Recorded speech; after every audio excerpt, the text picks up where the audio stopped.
Samantala, umakyat na sa 17.647 trillion pesos ang utang ng pamahalaan noong katapusan ng Nobyembre 2025, ang pinakamataas sa kasaysayan.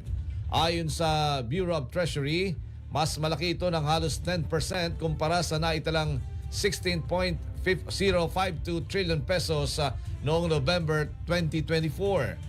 Kung paghahati-hati ng utang ng lahat ng 115 million Filipinos, bawat isa ay merong utang na 153,461 pesos ang kailangang ipatak, sanggulman o matanda. Ayon sa Bureau of Treasury, 12.117 trillion pesos ang utang sa loob ng bansa at 5.53 trillion pesos naman ang mga foreign loans.